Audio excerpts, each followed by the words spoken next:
Hi, my name is Alex Pagliano, Senior Communications student here at the University of Minnesota Crookston, and I am here to talk to you about promoting yourself.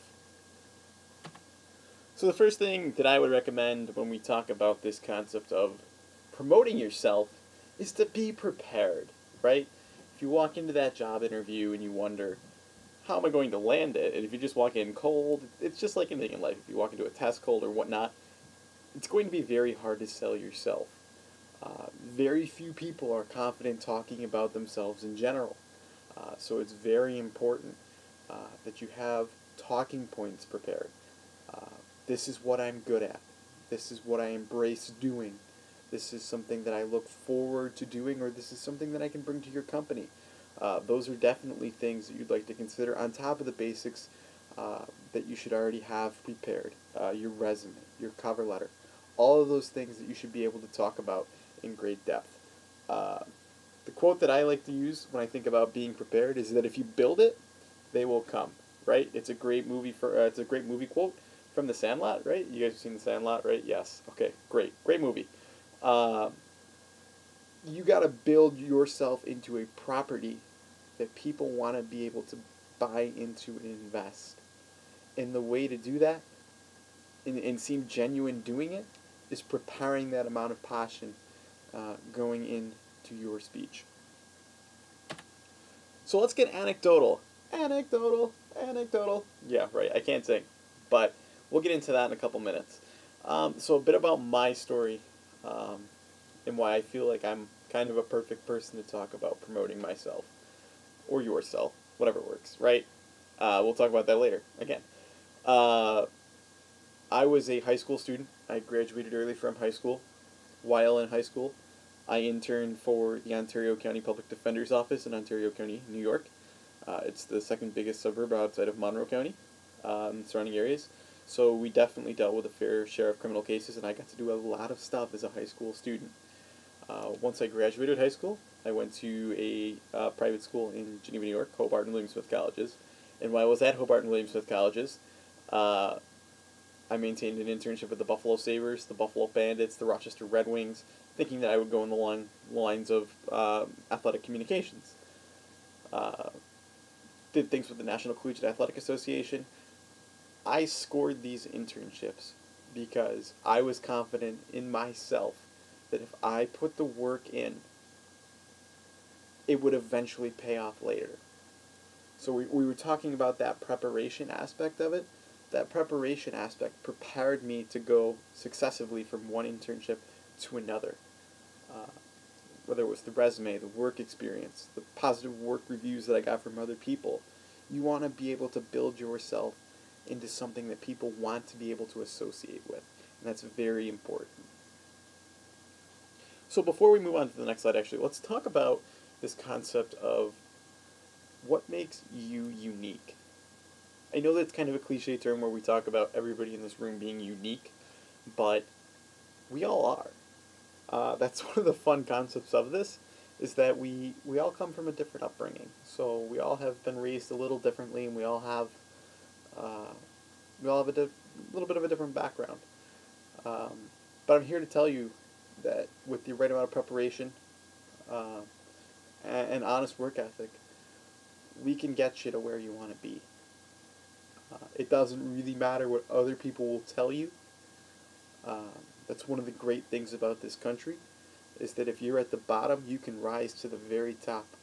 Uh, it's harder to do it than it was 20, 30, 40 years ago, but it's certainly not impossible.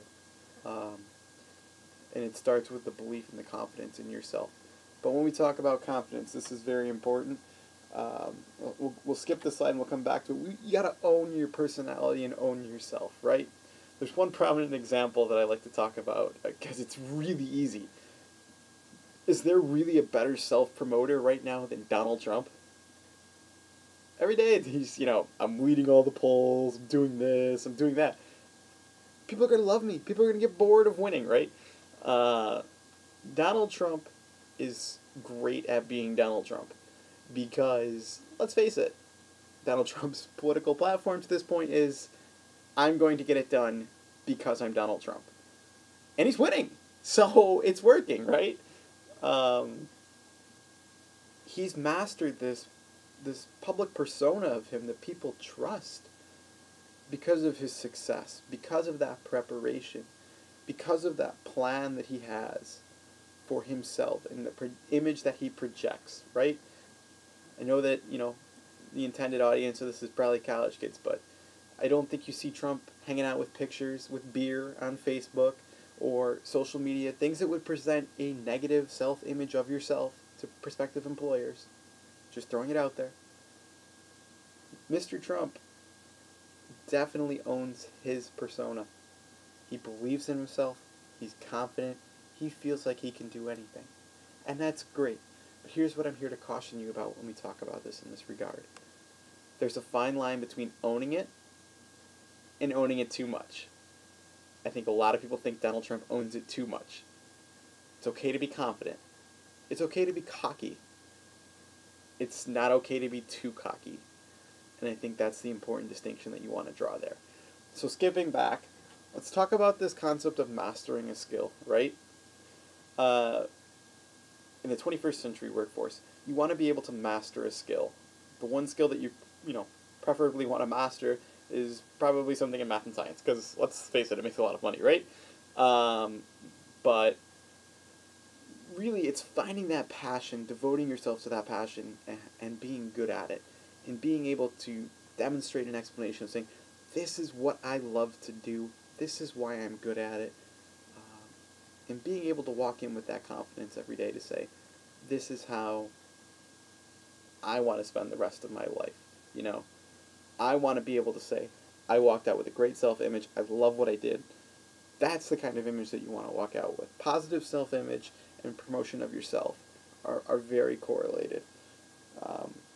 And as our source indicates, there's never really been a better time to master something and become a subject matter expert. There really hasn't. So take advantage of a particular skill, own it, and continue to hone it, literally, and just keep working on building an internal brand.